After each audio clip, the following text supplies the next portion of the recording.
Welcome to Philanthropy SA. This is a podcast about and for the philanthropic community in San Antonio and South Texas. We introduce organizations and people who are making an impact in the community. Beneficent Financial is proud to sponsor this podcast, and it is our hope that you enjoy this conversation about the impact we can have. The goal is to edify and inspire. Now please join our host, Dan Rebmann. Thanks for joining us today on Philanthropy SA. I'm your host, Dan Rebmann, and I'm very pleased to be joined today by Karl Miller-Lugo. He is the Senior Vice President of Alumni Engagement and Advancement for the University of Texas at San Antonio. And that'll probably be the only time on this podcast I say the whole thing. The rest of the time is going to be UTSA. So anyway, thanks for joining me today, Karl. Listen, it's a thrill. Thanks for inviting me. So we're going to be looking at several things, and we're going to get into all the UTSA stuff, of course, and then I want to, talk about, advancement development efforts and what that looks like for you and, tips that you have for folks. But first and foremost, tell me what brought you to San Antonio? I was fortunate enough when I was consulting to be invited to do the campaign planning study for UTSA. I had known my predecessor for many years, so she sought me out. She knew I was doing some consulting work. So that initially brought me here. I spent, a few months doing that, presented the study to UTSA. And then, lo and behold, as things work out, my predecessor called me, said, hey, I'm taking another job, and President Amy will probably be calling you to see if you can help during the interim, which about 5 minutes later he called. And so I did that. I was coming here probably 3 times a week for about 9 months. And because of that, just fell in love with the place, the people, the vision. And so when the job was officially posted, I put my name in the hat, and thankfully it all worked out. That's awesome. Now, that's a warning to all of you consultants out there. You may actually have to execute the plan you've put together. So, that's a blessing and a curse, right? That's a great point. Yes, I have no excuses, right? I knew what I was getting myself into. The consultant said this would work. Okay. So, and then what kind of got you into development and that type of thing to begin with? I mean, as opposed to being in the for-profit sector or that type of thing. Yeah. I, out of college, I didn't have a job lined up, and I did a couple of odds and end kinds of things. And then I saw an ad for an admissions counselor position at a small college in Kentucky, Lindsey Wilson College. And I had been really active in college, and I thought, that'll be kind of neat, maybe to work on a college campus. So I got that job, and I did admissions work actually for about a decade, for about 9 or 10 years, and really enjoyed it. And toward the end of that time at Lindsey Wilson, the president asked me if I would go on some fundraising calls with him. And I didn't know what actually that was, but I said, of course. And he wanted me to come along and kind of speak to the student experience and those kinds of things. What I didn't know was he was kind of interviewing me to see if I'd like to come over to development work. And on one of the trips back, he said, hey, by the way, I'd love for you to consider coming over to the development office. And I remember immediately saying, I don't think I can ask people for money. Like, I don't know if I can do that. But I, he showed me that it's all relationship building, which is what I was doing in admissions work. And so I accepted the job, and then I've just never looked back. Very good. That's awesome. And I find that a lot of people kind of some do it intentionally, and some people kind of like find their way into this, unintentionally or via conduit like that. So that's funny. And so you're doing this work. You're here in San Antonio. You've got all the, relationships that you had built prior and that kind of thing, and you're kind of starting over, not necessarily from scratch, but what is that like? Yeah, no doubt. When I finished Lindsey Wilson, I had a chance to go work at my alma mater, and while that was, switching schools, to your point, I knew the place. I still had actually a lot of relationships there. So it really wasn't until I left Kentucky altogether for the job at UT Austin that, I had that switch of not only going to a brand new state that I had to learn, but a new university and, a pretty complex place to learn. So at least I'd had that experience, and I spent 10 years at UT Austin, had a good career there. But so coming here, I had gone through some of that. The other thing that was really helpful, though, was the fact that I had done that campaign planning study. So I had already met a lot of donors. I had gone and done interviews with a lot of these folks.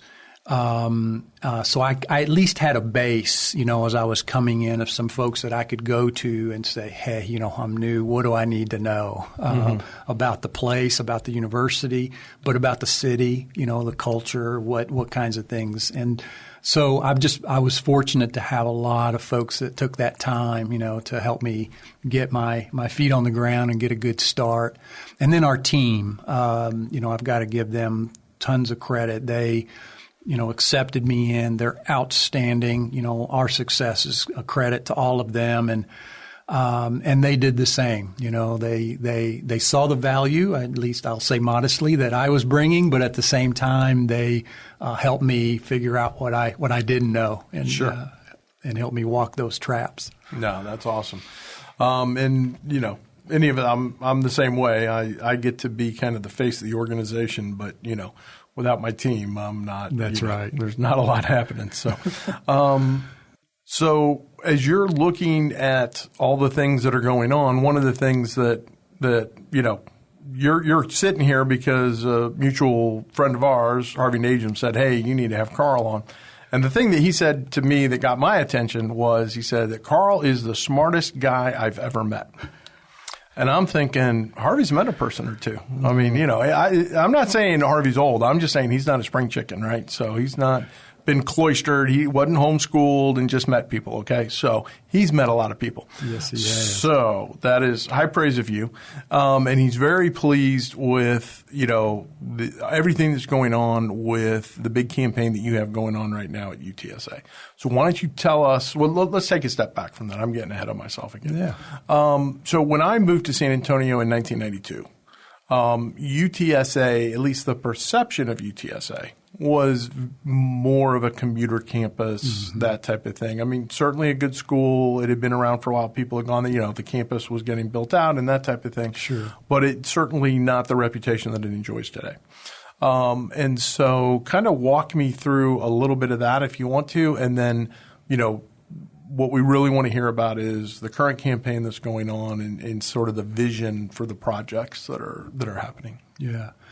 I think that is one of the things that we have to work through sometimes is the fact that so many of those first couple of decade, graduates, they really saw it as a place that they drove to, took some classes, and then they, went back and went to work, went home, went on with their life. And there wasn't that much of the student experience as we think about it, at a college.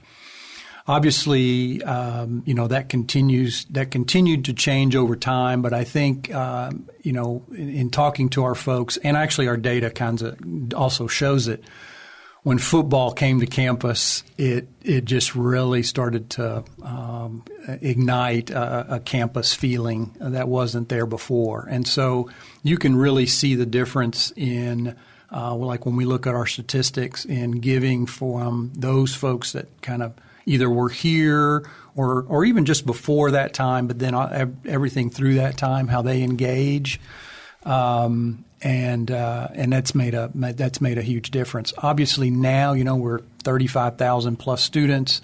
As a matter of fact, we had a brand new dorm just being built now. We've got plans for more coming down the pike. So you'll continue to see that, grow, and then so that's exciting for our future.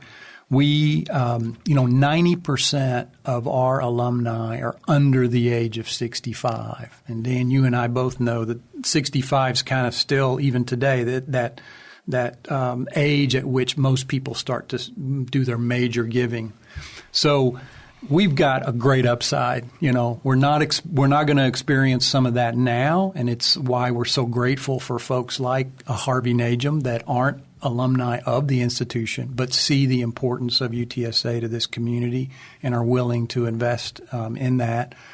But we've got this tsunami wave. If you actually look at it on our stats, it's really cool to see because you can see them coming. In another 10, 20 years, we'll have a lot of alumni actually in that kind of prime giving area. And so the work that my predecessor did with the first ever campaign, the work we're doing now with only the second ever campaign in the UTSA's history is laying the groundwork, for that future. And so it's really exciting to think about. Yeah, no, that is exciting.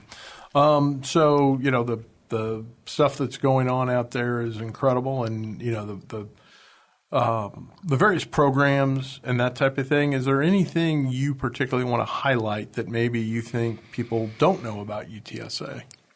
I think there are the things that do make the news. There's the new building downtown, School of Data Science, and of course we just announced that we're going through a process over this next year to create a college of data science and AI and cyber and other things. Our cybersecurity program is considered one of the best in the country and has been for many years. So there's obviously those, and we're going to continue working on those. But there's things around brain health, which we're well known for. Our work around AI is a big reason that now this College of AI has become a thing, because we've actually been doing a lot of work in that space. And, for a decade plus, even before it was kind of, the end thing now that everybody's hearing about. But I think one of the things that we're most proud of is the work that we're doing around student success and career-engaged learning. And it's actually a main thrust of our strategic plan. And the work that's happening at UTSA has become a model for the country. The folks that in our student success and career-engaged learning area are being invited to conferences not only around the United States but around the world to talk about what it is we're doing here, because they've seen the way that we, for example, have lowered our 4-year graduation rate over the last decade. It's just off the charts. No other school is seeing numbers like that. And then the career-engaged learning piece is the piece that actually we have to thank Mr. Najum for being one of the early investors in. But the idea there is that at least 75% of our students will graduate with some kind of experiential opportunity, whether that's an internship, a co-op, a study abroad program, something, so that they have things that they can add to a resume even before they graduate, and they have experience in the working world. And it's something that Mr. Najum felt really strongly about, and actually brought the idea of the Najum Center to us, and obviously now it's taking off and doing great things. But it's become kind of now the hub of this entire career-engaged learning ecosystem on the campus. Gotcha. And so when you say career-engaged learning, that's where people are getting on-the-job experience while they're simultaneously pursuing their degree? That's exactly right. Yes. Okay. So whether it's concurrent to their classes, or like I said, maybe they take a summer and they're doing work experiences or co-ops and things like that, and we think that makes our graduates even that much more marketable. Sure. So I have a person on my staff who we hired through that type of means, in terms of, she had come on as an intern and then worked with us part-time as she finished up her degree program, and then, transitioned into full-time work, once she graduated. So I can attest as an employer that works very, very well. That's in terms great. of the way that just, I really made me confident in the hiring decision. And, for whatever reason, she didn't decide she didn't want to, she wanted to be someplace else. So that was good. That's great. That was good for me. You know what? We're going to take time now to hear from our sponsor, and we'll be right back with more from Karl.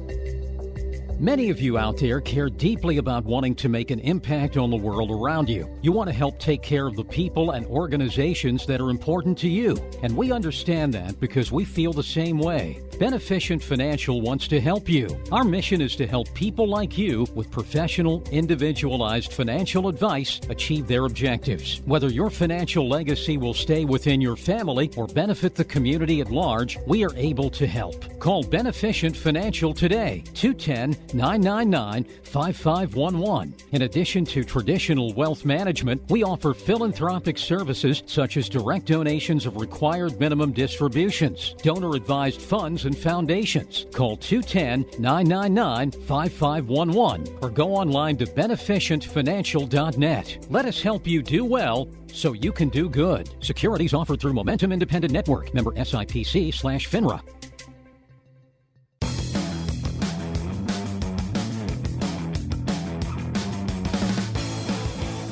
Okay, welcome back. This is Dan Rebmann. I'm the host of Philanthropy SA, and I'm joined today by Karl Miller-Lugo, who's Senior Vice President for Advancement and Alumni Relations at the University of Texas at San Antonio. There, I did it twice. I didn't, just a little reminder. Get that San Antonio in there. Exactly. Well, it is Philanthropy SA, so yes, this is, I haven't gone national yet, so it's coming, Dan. Well, probably not, but that's okay.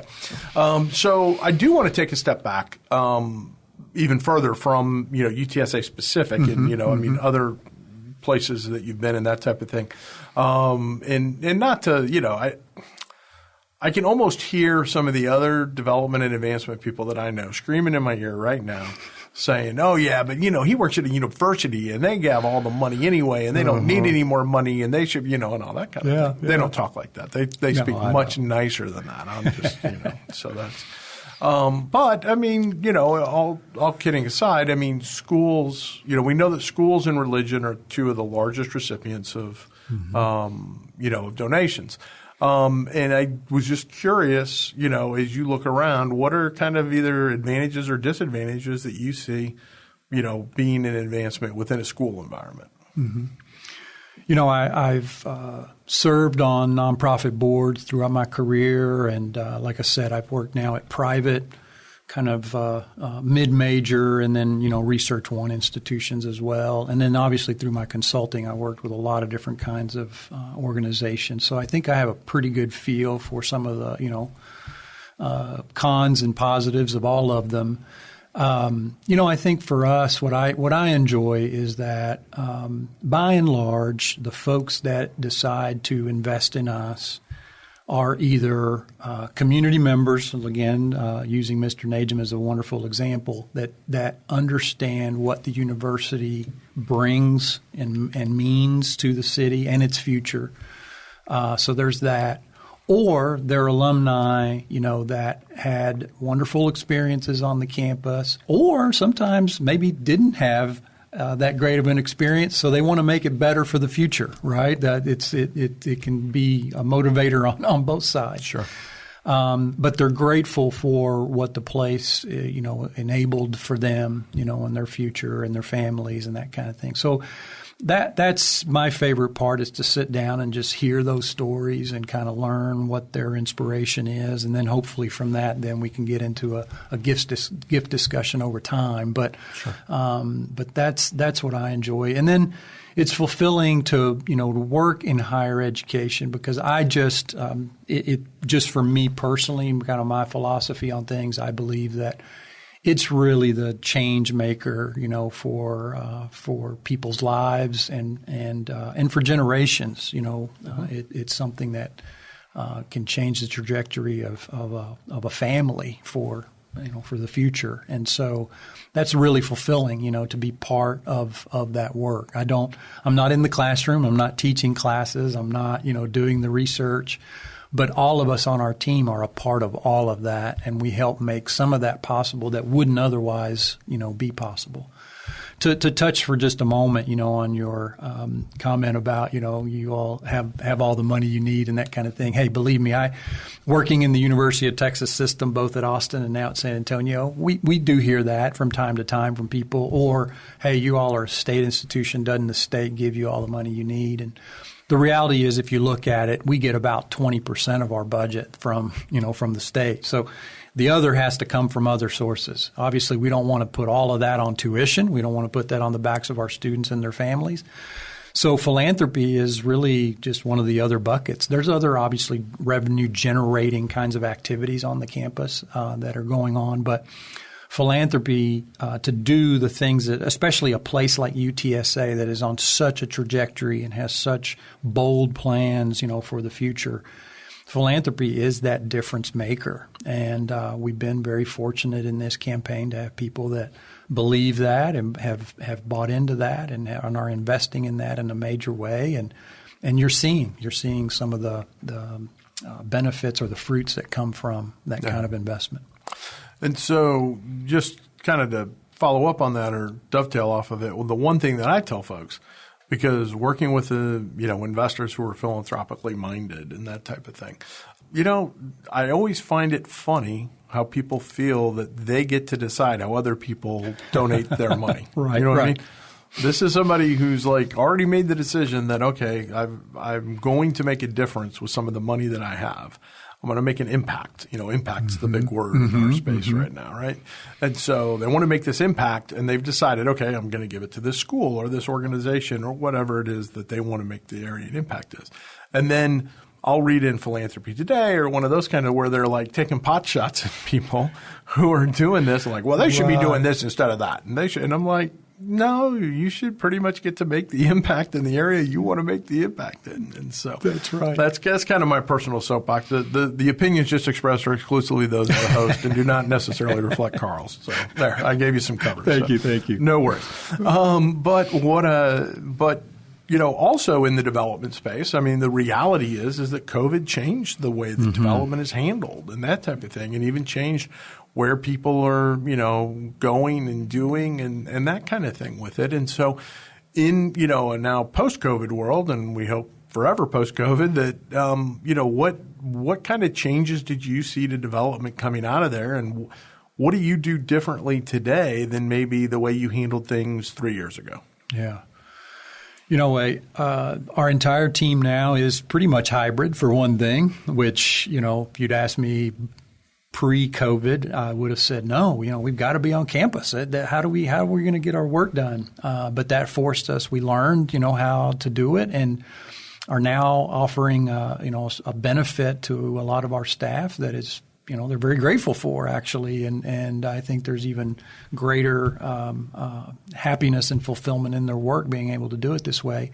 The reality too is, and this, but for fundraisers in particular, if we're sitting behind our desk all day, we're not doing our work because we ought to be out there, building relationships. And so a lot of those folks, they were already out of the office most of the day. And so their lives didn't really change that much.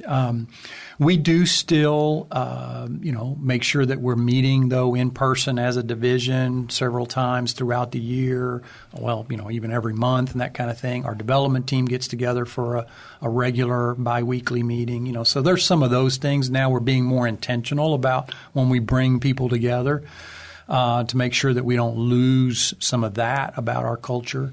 And then we have a few positions that just have to be in the office still all the time. I'm one of them. I'm still there. But so that changed a little bit. And then, the way that we're able to interact with our constituents. The Zoom world is not as foreign as it was right before COVID. Mm-hmm. And it used to be that we always would struggle with, how do we visit? Let me back up. Over 80% of our alumni are in Texas, number one. And actually the biggest percentage of those are actually in this region still. They're in, from Austin down to South Texas and that kind of thing. So in the Valley. So we don't really have to go out of state that much. But, hey, we do have road runners everywhere, just about all 50 states and even all over the world. And so we struggled with, how do we go see those folks? We don't have all the means in the world to go just traveling all over the place. Well, now people are more they're much more at ease with, Zoom or Teams or whatever you pick your medium. And so that's opened up that world for us, that we can still do regional and even national or international work, and we don't necessarily have to get on a plane to make that happen. And so our outreach, I think, has benefited, from that. And if you look again at our statistics over this campaign, we're engaging our alumni at a much higher rate, even though if you look at the budget, we're not spending that much more on travel, for example. So how are we doing it? It's through these, virtual kinds of means. Sure. And I see that in my business as well. The one thing that hasn't changed, though, is that development is still a contact sport. Absolutely. And so the one thing I'll have people ask me, hey, we're having issues with this campaign or we're doing this or whatever. And the first thing I always ask them is, okay, how many people have your people talked to today? Mm-hmm. How many visits have you made, whether they're real, in person or virtual? Sure. But, sitting down and talking to somebody and engaging with them one-on-one. And, sometimes the answer will be, well, we sent a mailer or we did this or we, and it'll be an electronic type thing. And I'm like, that's great. But that has a limited amount of effectiveness relative to sitting in front of somebody no doubt and saying, hey, we could use your help. Do you want to be part of that?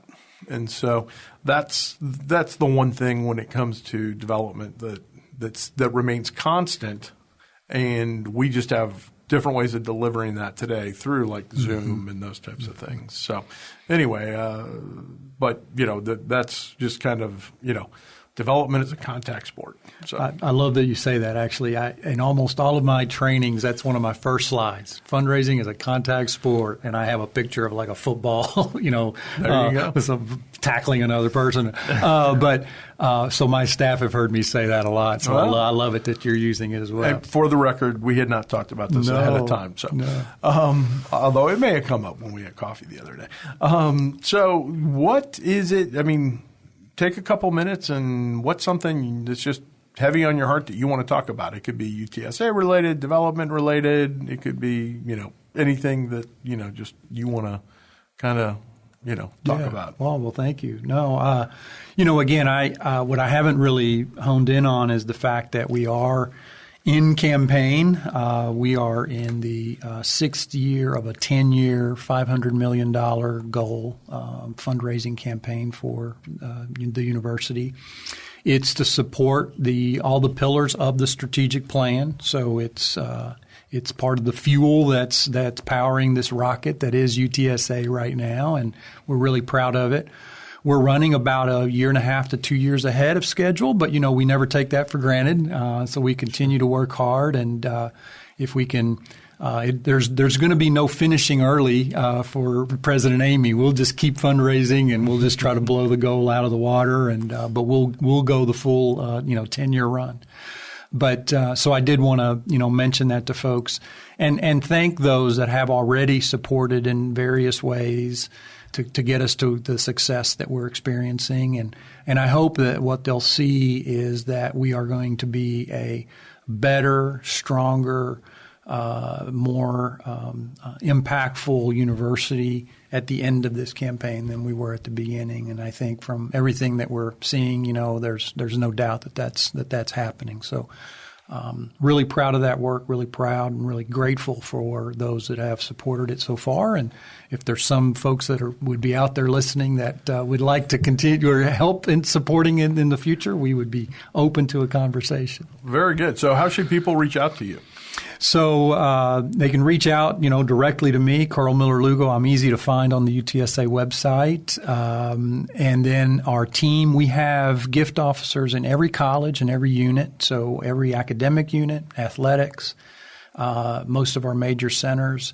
And so depending on what people's passion might be, we can connect them to, a subject expert in that area, and they can start a conversation. And what I've always said to folks is, look, we're not going to come in to the very first visit and start asking, for money. We just want to get to know folks, want to get to know what your interests and passions are. And at a place like UTSA, it's going to be hard for us not to find something that probably connects with something that's important to you and where you could make a difference. And then you could explore it and then decide, because like you said earlier, it's their money, they've earned it, and they can decide how they'd like to use it. But hopefully they'll see something at UTSA that makes them proud and they can feel fulfilled in being a part of. Absolutely. No, that's kind of the the joy is getting to link someone with something they didn't even know they could make an impact in. Absolutely. They were like, they have this notion in their head of here's the change I want to see in the world. Yes. And then it's like, well, guess what?